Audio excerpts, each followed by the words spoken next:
Hi there from Custom Home Builder Solutions, also known as CHS, a job costing, full accounting, and profit management software for the professional home builder. This is a continuation, a little series of videos about interim draw requests, and we've been talking about doing percent complete draw requests now. And I click the draw request button on the Home tab over here under Receivables and Deposits, and I'm going to select our demo job that we've been working on. And in our previous video, if I click this first button that has cost plus markup, cost plus builder fee, or percent complete, we did one draw. So if I click that big button, it's going to detect that we've already done one draw, and that's the draw that we did in our video just before this one. And I can click to look at it, and in this particular video, we're going to talk about posting a payment received for this $111,000, etc., from our buyer for this first draw. But first, I'd like to go ahead and click to view the stored draw request, the PDF of the draw request. And what opens is the file cabinet. It looks for every draw request marked with draw number 1 for this particular job. I've shown in some other videos how you can actually write some notes on that draw request if you have a good reader for your PDFs, and also store that in your file cabinet and mark it with the draw number. So you might see a couple of them if you stored one on your own in your file cabinet. But I'm going to click this little magnifying glass icon because I just want to open the document. So it is opened up here in a tab. I could export this to my own PDF reader, but I'll just go ahead and leave it in the tab. But what I'd like to talk about is in our previous video, we decided to go ahead and be collecting for our change orders when we do our draw requests rather than separately. So you can see down here on this line that we had a change order that had been posted to this cost code, and that we drew 100% of the budget plus change orders in this draw request, so that whatever change order goes with this should be marked as paid when we post our payment. Let's go down, let's watch that second column for change orders, and we drew 100% for this one. We drew 100% for this one that has a change order. And so if we look at them all, in this one we realized we hadn't really spent any cost, but we did just want the change order money. So in the previous video I showed how we're just drawing, on that first draw we were just drawing for just the change order money. But basically we went through and we found anything that had change orders, and we made sure we drew the change order money. So this list of change orders that's at the end of this draw request, first it'll have revenues, but we have a list of change orders. And so it's showing us all of the change orders that we've issued as of the time of this draw when we produce this draw request. And we'll be using that information when we post the deposit for this. I have to keep myself from closing that. So let's jump back to this tab, which is the program, and that draw request is still showing in this tab in my Firefox thing. I could have, of course, like I said, exported it to my own Adobe Reader and then minimized it down into my taskbar. But let's say that we've gotten a check for the amount of this draw. That's the file cabinet, sorry. The amount of this $111,393.77. And we're now going to post it as a deposit, and we're going to recognize that those change orders have been paid. So let's go to deposits, and let's add a new deposit. This isn't a complete video about doing deposits, but it's pretty good. So we're going to select the payer for our job, Small, George Small. And you'll notice that the job dropped in, and that's because if I do this little edit icon for how the job was set up, when I set George Small up as a payor, George and Mary Small, if I drop it down. If I drop it down and I look at it, it's George and Mary Small. So I've attached that to this job, and that's why that job code dropped in. So you can watch videos about setting up a job, and also the department associated with the job dropped in for me. And let's play like this is check 1, 2, 3, 4, 5. This is just an information field only. Sorry, I clicked in the payer thing. Where you can put in a check number for the amount of the check you received. Now the thing is, we want to go ahead and get all the change orders marked as paid by posting those. So what I'm going to do is I'm going to look at the change orders that will drop in related to this job. If I do the drop down, and I know on my thing that I basically had change order 1 through 7 that I'd numbered included in that particular draw request. So I'm going to be wanting to mark all of these 1 through 7 as paid. We have, since we did that other video and did the draw request, we went and added another change order, which we will not include in this one. But you can see that there's balances on all of these. So I'm going to select the first one.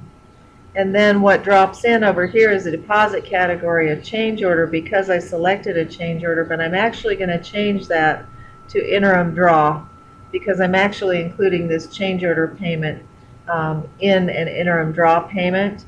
And it changed my GL number based on the deposit category that I had for construction loans payable, which is where I'm putting my interim draws. And you can watch videos about deposits and setting up deposit categories, but it put the amount of that change order there. So really what I'm going to do is CO, let's do change ord 01 paid from draw 1. So I've done that one. So what I'm going to do is copy this line. And I'm going to pause the video in a second and just fill the rest of them in so you don't have to watch me just do all of that. But I copied it so that I could just get the payer and check number and job. It won't copy the change order amount. It'll copy the description. So I know I'm going to do change order number 2. And I'm going to change my description just so I can have it when I'm looking at this on various reports and printouts of revenues. I will change this to interim draw. If you select a change order, it will put change order as your deposit category in there, and I'm just changing it. So I'm going to copy another line. I'm going to get it filled out, and I'll do lines for change order 3 through 7. I will pause this and come back to it here in a second after I fill those out. Okay, I've added the lines that I need to add. Let me just check, make sure I'm recording. Yes. I've added the lines that I need to add for posting the payments for all 7 change orders. You can see 1, 2, 3, 4, 5, 6, 7, and CHS was filling in the balance of those change orders as the amounts, and I was changing all of these to interim draw, and I changed my descriptions just a little bit so that they would be clear about what those lines were for. So what I've come up with is a deposit total so far of $13,220.27. And if I look at my draw request and the page that showed change orders, that is the total of all the change orders that were on there as of that time. So I'm okay with that. Now my total deposit I received is $111,393.77. So I'm going to use my calculator that I have. Most everybody has a calculator on their machine, on your own computer. So I'm going to put that amount in there for just a second, and I'll minimize that, and I'll jump back to my deposit screen, and I'm going to use my calculator again, and I'm going to do a minus 13,220.27 to get the amount that I need for the rest of the line to total up to what my total deposit is, $98,173.50. We'll see if I can remember that.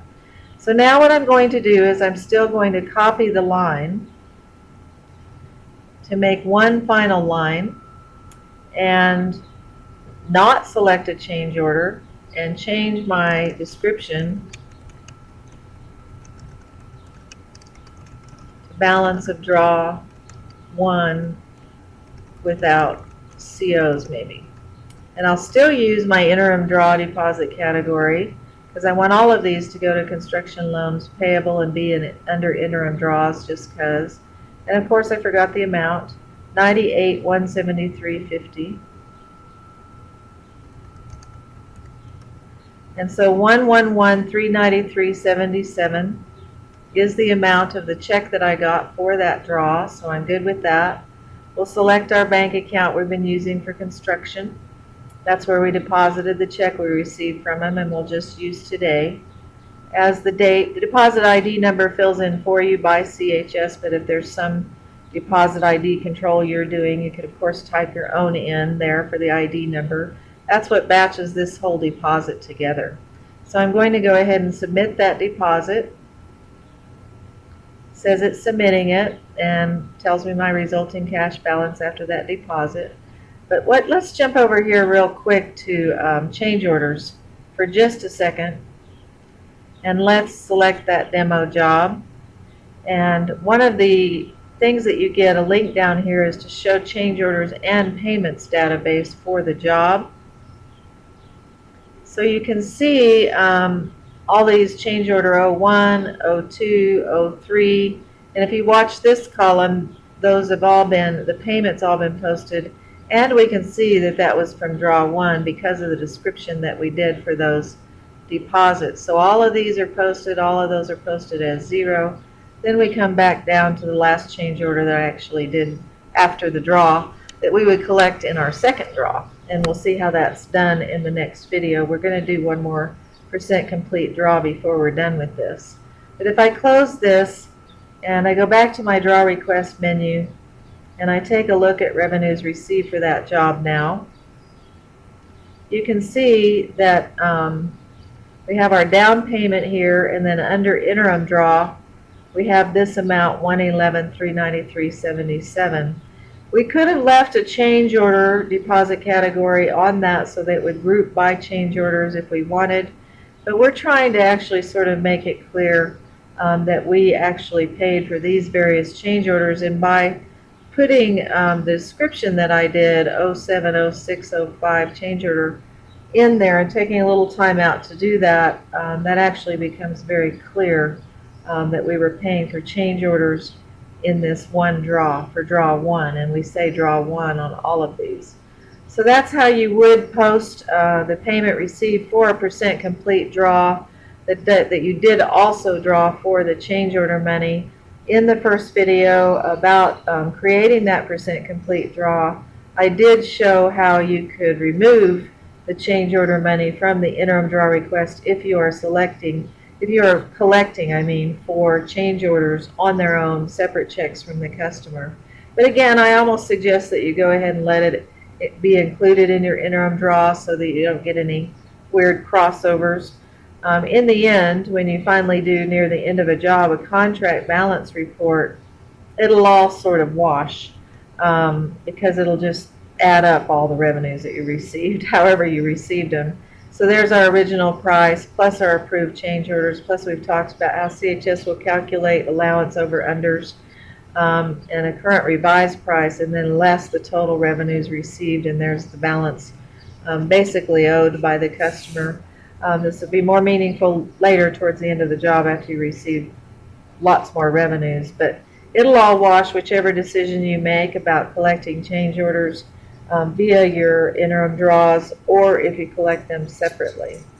So we'll do one more video about this because I like to show the second draw that also includes prior drawn column, so you can see how that shows up after you've done 1 or 2 draws and you do the next draw, how it shows the prior draw. And thank you for watching.